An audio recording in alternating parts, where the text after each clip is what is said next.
It's the Psychic Project I'm on. I always get the ugliest little thumbnails. I'm like this or something. I'll give it a couple of minutes.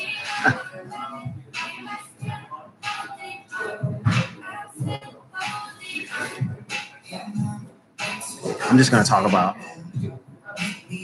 my first, when I first became aware, that like first night. And then I was going to just hit up some points. We'll give it a minute and we'll go at the 1 minute mark.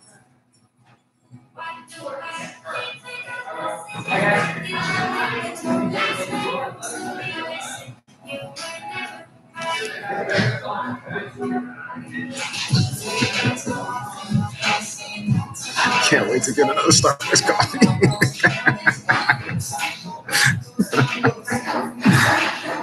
I'm strung out on Starbucks. All right, it's a Psychic Project. I just really wanted to. I was thinking I could podcast, and then I said, well, it's been a long time since I did a video for YouTube, so at least a week. So, it's good to drop content every week. So I thought I talk about my first night, the experience when I first became aware, and I've kind of blogged about it. But I remember I was laying in the bunk, about 15 guys, probably the room as big as your bathroom. Say 20 by 10, something like that. Yeah, 15 guys in a bunk beds. And I was laying there, and I remember saying, I kind of hear something. And I'm looking all around. Oh, it was after the lights had went out, and the music had went, and then I just took off my music. And it was kind of like late at night, and it wasn't that I heard something. It was I had a dream. That's what it was. Yeah, the first one was that I had a dream. And but it wasn't like any other. These sort of dreams are like, I hesitate to even call them dreams. As a matter of fact, I don't need to call them dreams, because you're in the twilight. You're waking up and you become conscious of your activity, and you start to process, but you're still in this fog. I'm going to say I was actually remote viewing at that time. And I was remote viewing my uncle. Well, he's my cousin, but I call him uncle.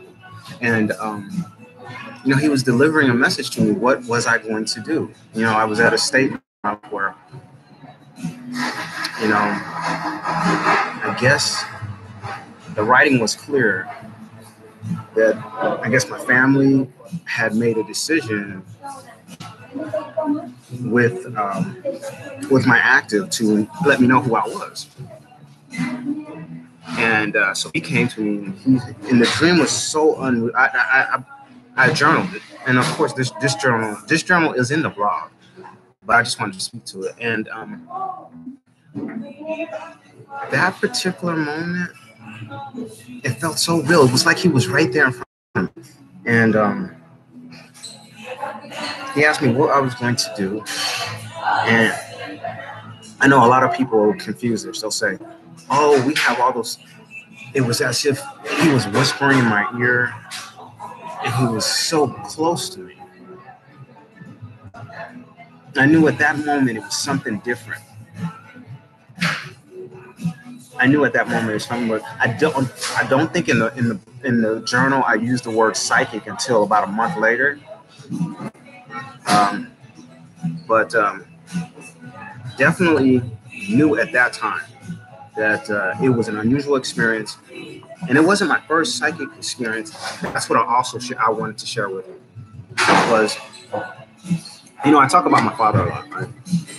So I wanted to share, as a child,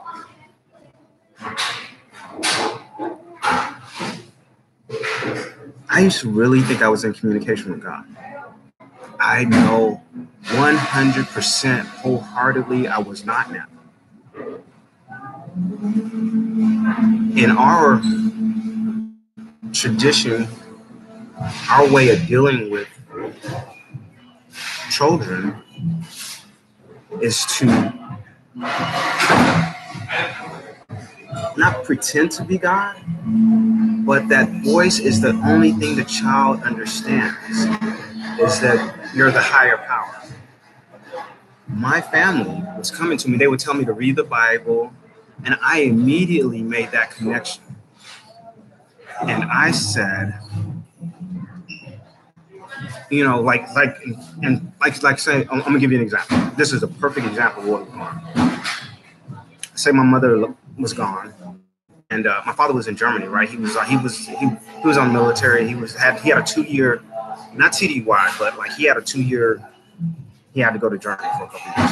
So I was home by myself, and at night I might be scared, and any little bump at night I would get scared. So when I got fearful like that, the voice would come and calm me down, and it would tell me to go read the Bible. I equated that voice coming to talk to me and telling me to go read the Bible as being, I thought it was God coming to talk to me to tell me, hey, go read. They would always tell me Proverbs and Psalms. They would never tell me any other books in the Bible to say Proverbs and Psalms. It was most definitely my father. It was most definitely my father. These are the books he always tells me to read. When I ask him, you don't know any other books? No. He knew other books. He just was trying to. And when I came home from my unjust incarceration, we were talking about the Bible, and as I reflect back, he would say, "Oh yeah, Proverbs and something." I said, "You don't know any other books?" Because my favorite books is James. I've read the Bible backwards and forwards a couple times, and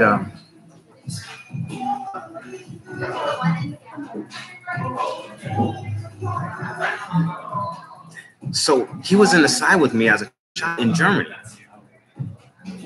And he would know, obviously, we had an active in our life. We have 2 in our family that I'm aware of. I don't know if he was utilizing them or not. I'm not going to talk about that. Because they're not, it's like top secret stuff. But anyways, I'm always tiptoeing on what can be discussed and what can't be openly discussed, so that others can maintain their, everybody doesn't want to come out. And I have to respect that, right? I have to respect that particular part of it.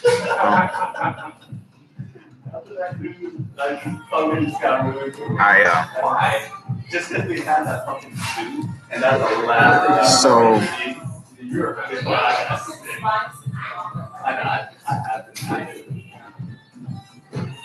So how I feel is that I felt like I was closer to God, but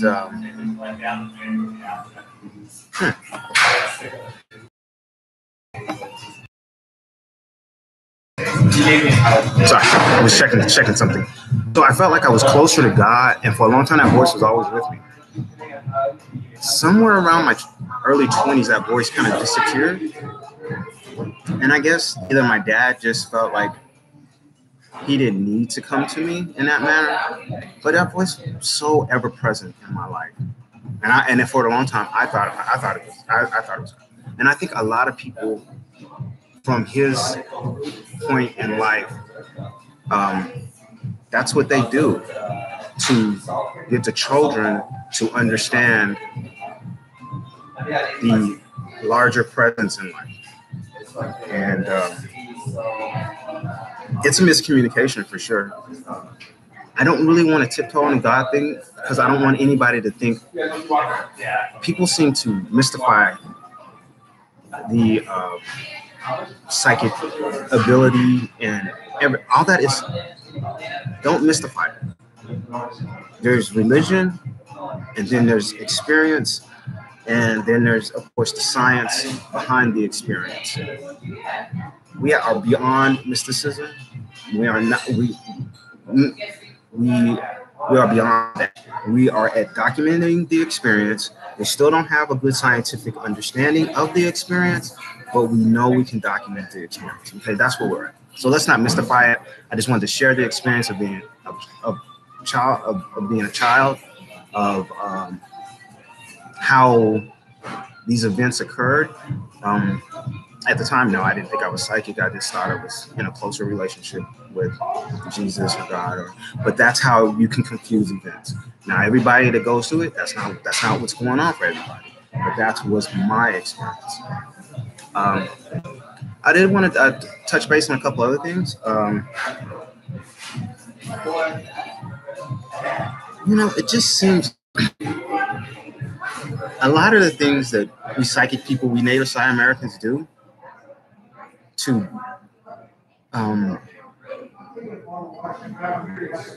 signal who we are, it seems to me to be a lot of unhealthy behavior. Like, I'm going to give you an example. I know you're saying, what? Well, one of the keys for us to say the word we want to talk to each other in the South is this: oh, you want to go have a smoke? That unhealthy behavior of going to have a smoke means, oh yeah, we're going to go have a smoke. We're going to go, and then when we go smoke, we're going to side each other. We're going to talk. Who brought that up? See, that's the type of seeding of unhealthy behavior that's killing us. I don't know who started that, but the person that started that was not a friend to the Native Side Americans. They implanted a negative behavior. Not only is it unhealthy, it also opens you up to a world. And you're gonna say, "Oh, I just started smoking, and now how I'm gonna be open?" It opens you up to a world. Okay, so marijuana starts to be acceptable, and then once you open up to marijuana, that whole gateway drug thing, that's real because you just slide. You start sliding into progressively. You progressively advance in the drug culture, and it starts with cigarettes. And you say, "Oh," and this is very true. This is very true. This is all very true. Another of the unhealthy behaviors is the misinformation in the side. Like, we're supposed to, in the side, if we give you a good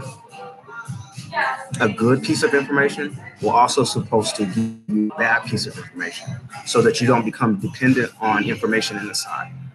Because why is that? Who said it's a bad thing to become dependent on information inside? I don't think so. I think it's a great thing. That means you're utilizing your ability, your talent, and your ability. No, apparently somebody has told the whole psychic community that if you do that, you're cheating. Who told you that? This is why every time you get good information, they balance it with bad information, so you never become dependent on it. It sounds so rational, right? Oh yeah, I don't ever want to become dependent on the side. But then that you know what it totally does? It negates your talent because you never can trust it. So automatically it negates it. That unhealthy behavior has just destroyed your whole ability. Who started that? Who started that unhealthy behavior?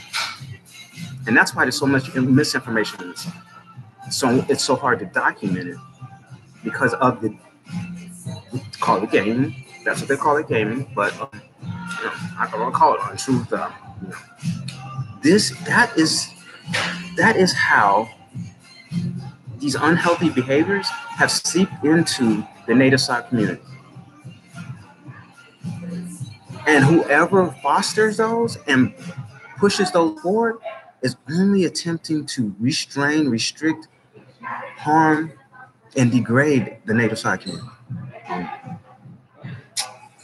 I had another one, but it'll come to me. It'll come to me. But I mean, those are the prime examples of unhealthy behaviors that exist.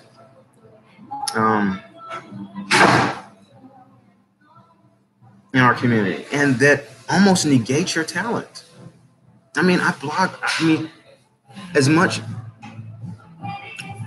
solid information as I blog about how things work, as much experience as we have documented, you know that some misinformation has seeped into it. I mean, from day one, I've almost let you know that there is a lot of misinformation out there that's pushed in the side. We try to be as responsible as possible on anything we say. And if I find misinformation, I try to be equally responsible in informing you and taking full culpability for informing you of the misinformation, the responsibility. Okay. So, and I'm accountable for everything I'm accountable for everything in writing, everything in the podcast, and everything in any of these videos. So, yeah. I think that's it. That's. I just wanted to come give you some little updates and tidbits, and just what the Psi experience is like. I hope I was able to enlighten you a little bit. You know, I truly do think we are making a digital record. Now now look at the grand scheme of things. We're making a digital record for the first documented psychic experience. I think so. There may have been other in lab, but actually out in society functioning and living, I think we are the first documented. If it is, I can't find it. Okay. Where we've documented our experience, our entire awareness, and I've documented a lot of my life. We podcasted a lot of the events, definitely videoed. So, I mean, we are here. I think we are the first, you know? And so how do I see that? How do I feel about being the first?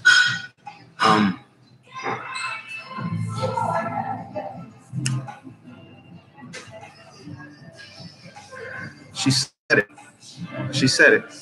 And I'm scared to say it. She said it, and I'm scared to say it. Okay, so a loss of ownership of my life.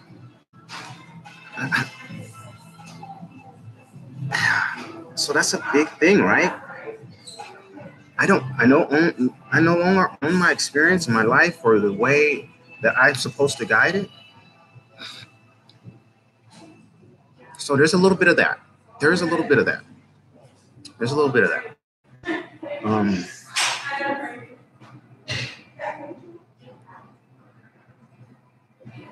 I don't feel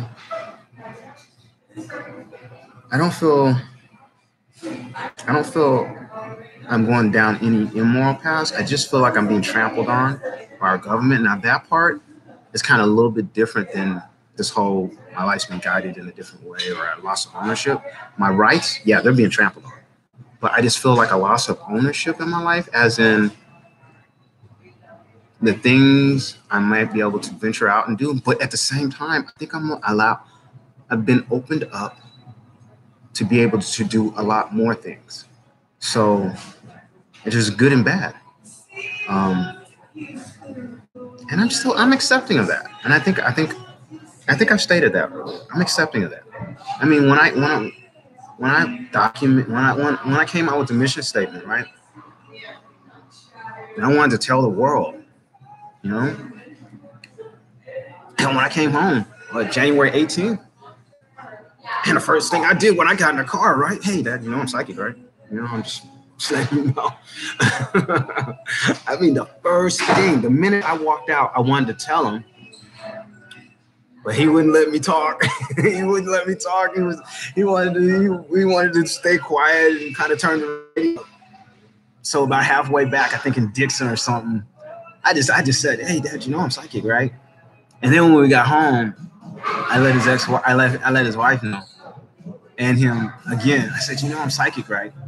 I just couldn't stop saying it. I was on such a roll, and I was on such a high. What am I trying to share? What am I truly trying to share?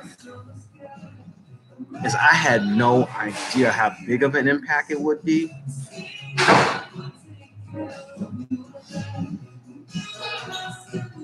I just thought maybe I'd get a book deal and write a book.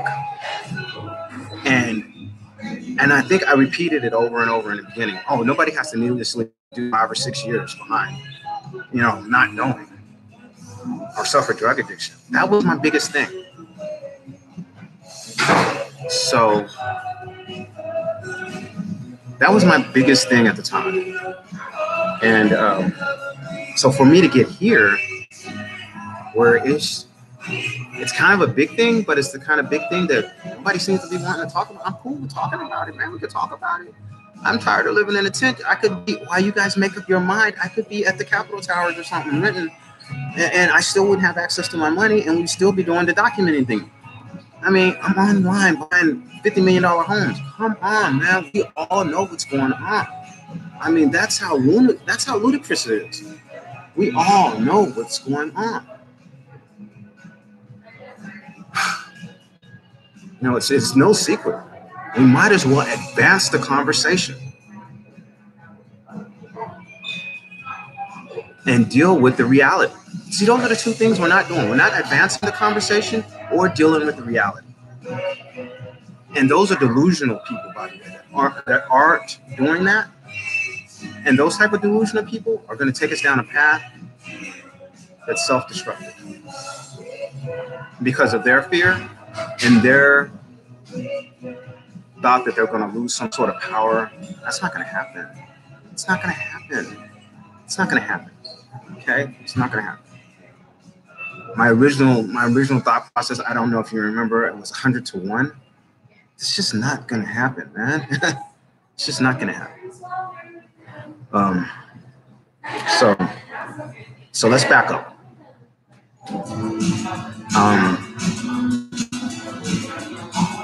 I was excited. I was sharing. I felt like a loss of ownership in my life, but I'm accepting of that loss of ownership. I mean, when I came out, I knew there would be some sort of, I'd have to take a leap, but yeah, I never knew it would be like this. So I never knew my rights would be trampled. I never knew nothing like that. I never knew my dad would die in 30 days. Now that hurts. That hurt big time. I never knew my dad would die in 30 days after my release. Oh, that was heartbreaking, man. I never knew I'd be homeless, forced into homelessness. I never knew I would be living in a tent. I never knew I would make so much money. But then to be locked off from all of that for whatever. I never knew I would go to Oakland. I never knew in that moment, that exhausted moment, in low light, I would do something really, really special that I could share with my child. Of all the things that have happened, I mean, besides coming out, I mean, God, that sounds so bad. I'm coming out, but I mean, you can really equate coming out as a psychic person to coming out as a gay person. I think there's a lot of crossing of experience, not in a sexual way, but in acceptance. Okay, I think there's a lot of that, which is good because I've been so open to that community for so long. Because the same uncle that came and visited me has been openly gay for so long that I've never had an issue with it. I never even thought it was. I never even thought people had issues with it. To be honest with you, I mean, until I got older, right? But when I was a little kid, it just seemed part of life. And we're gonna go see Uncle. I can't say his name, but we're gonna go see him. Uncle Melvin. He's so open with it. He just doesn't care. And now you know. So he's got a double whammy, right? Or not a whammy. He's got a double how would I say that? A double blessing. Let's just say it like that. Or whatever. He's just him. How's that? Yeah, that's a better way to put it. He's just being him. So yeah, so I never knew it would be so much. So with the loss of ownership in my life, I'm accepting of it because I've been given a lot more paths to develop my life. There you go. I've been given a lot more paths to develop my life at the same time that I feel like a loss of ownership. Now that's totally separate from my rights being trampled. Oh no, that's unacceptable. I'll never, ever, ever feel like I will negotiate off my civil rights in any way, any form. You couldn't have paid me enough money to negotiate off any of my civil rights. Did it end up in a tent? No. I could have did all of this. I would never negotiate off my civil rights. And no man should. Or woman. Susan B. Anthony taught me that one. Okay. Let's close it. I start talking and I just go down so many paths. I hope I really went down those roads and was informative and answered something or expanded on something or shared something that was valuable. There you go. Yeah, I hope my experience was valuable. Because in the end, that's really all I have right now. Okay. Second part of the closing.